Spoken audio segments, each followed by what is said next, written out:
Erick Thohir ambil keputusan tentang masa depan Nova Arianto sebagai pelatih timnas setelah kekalahan telak dari Korea Utara. Permintaan maaf, Nova Arianto pasca gagal di perempat final Piala Asia. 5 kelemahan timnas yang harus dibenahi, kita akan bahas tuntas. Tapi sebelum itu, jangan lupa tekan tombol like dan subscribe.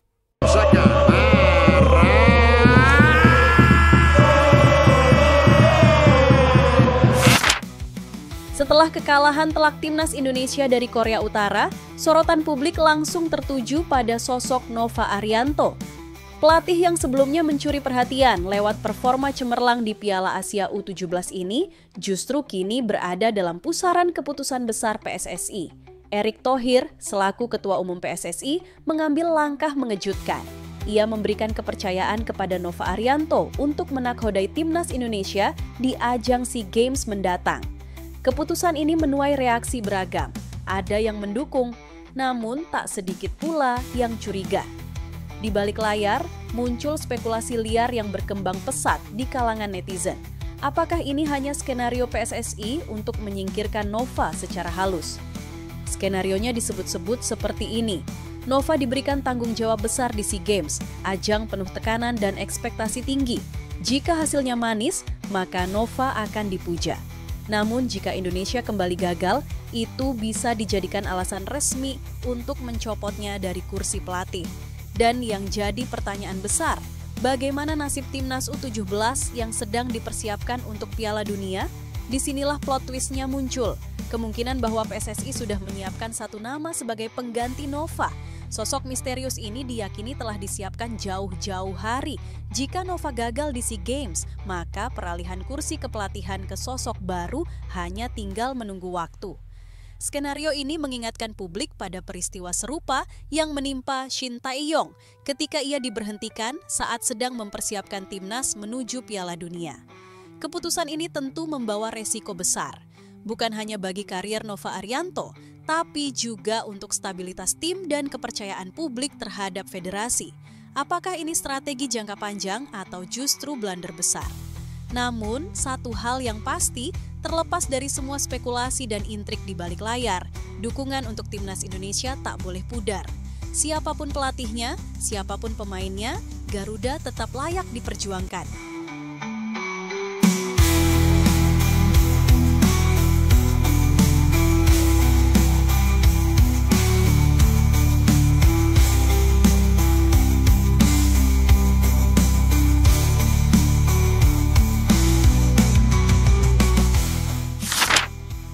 Permohonan maaf Nova Arianto usai kekalahan telak dari Korea Utara. Laga berat harus dijalani timnas U17 Indonesia. Di babak perempat final Piala Asia U17 2025, Garuda Muda harus mengakui keunggulan Korea Utara dengan skor mencolok 0-6. Kekalahan ini sekaligus memupus harapan Indonesia untuk melaju ke babak semifinal.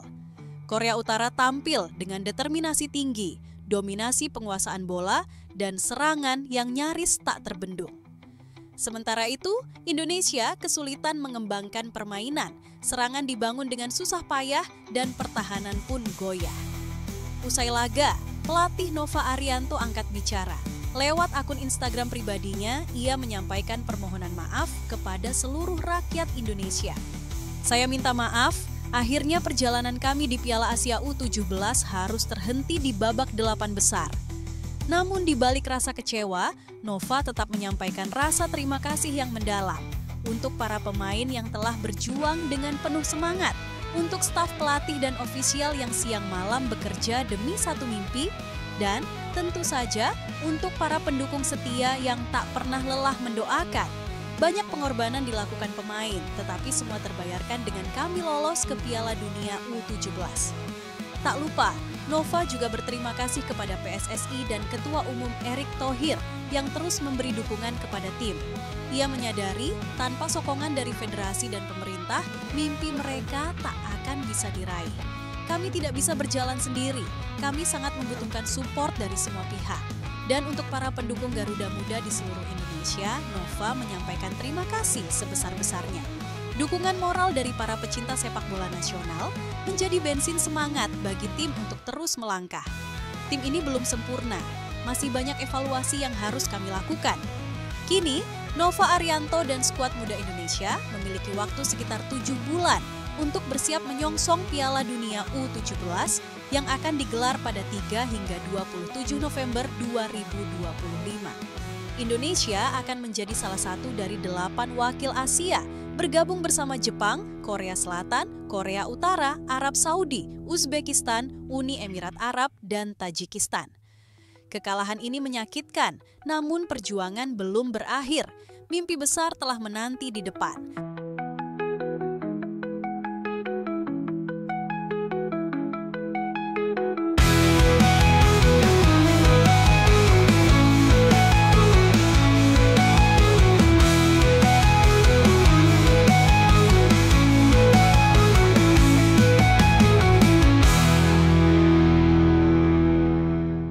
5 kelemahan Timnas Indonesia.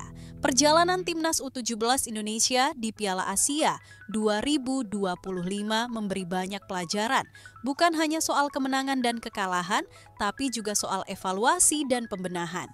Di balik keberhasilan lolos ke Piala Dunia U17, ada catatan penting yang tak boleh diabaikan. Kelemahan-kelemahan yang masih mengintai Garuda Muda. Pertama, lemahnya organisasi pertahanan.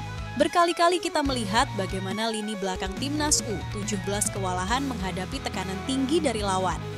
Terlalu banyak ruang yang dibiarkan terbuka, terlalu sering pemain lawan dibiarkan masuk ke kotak penalti tanpa penjagaan ketat. Kedua, kurangnya kreativitas di lini tengah. Saat tim lawan menerapkan pressing ketat, Indonesia terlihat kesulitan mengalirkan bola. Tak ada pemain yang mampu menjadi jembatan antara lini belakang dan depan secara konsisten. Akibatnya, serangan sering mandek di tengah jalan dan peluang pun minim. Ketiga, mental bertanding yang belum stabil. Ketika tertinggal, terlihat jelas bagaimana rasa gugup dan panik mulai menguasai para pemain. Disiplin mulai longgar, komunikasi menurun, dan kepercayaan diri goyah. Ini menjadi bukti bahwa pembinaan mental juara masih menjadi PR besar. Keempat, kemampuan duel individu yang masih kalah jauh. Dalam situasi 1 lawan 1, baik saat menyerang maupun bertahan, pemain Indonesia sering kalah. Baik karena faktor fisik, teknik, maupun pengambilan keputusan yang lambat. Dan kelima, minimnya variasi strategi. Tim terlihat terlalu terpaku pada satu pola permainan. Ketika rencana awal gagal, tak banyak alternatif taktik yang mampu diandalkan. Ini membuat tim mudah dibaca dan dikunci oleh lawan. Namun, semua kelemahan ini bukanlah akhir dari segalanya. Justru disinilah pentingnya evaluasi. Waktu masih ada, kesempatan masih terbuka. Piala Dunia U17 bukan hanya ajang tampil, tapi pembuktian. Dan untuk bisa bersaing di level dunia, Timnas Indonesia U17 harus berani berubah, berani belajar, dan berani berbenah dengan disiplin, kerja keras, dan semangat pantang menyerah. Karena mimpi besar tidak cukup hanya dengan lolos, tapi juga dengan menunjukkan bahwa Indonesia layak disegani. Jika kamu suka dengan video ini, jangan lupa like dan subscribe channel ini dan tinggalkan pendapatmu di kolom komentar.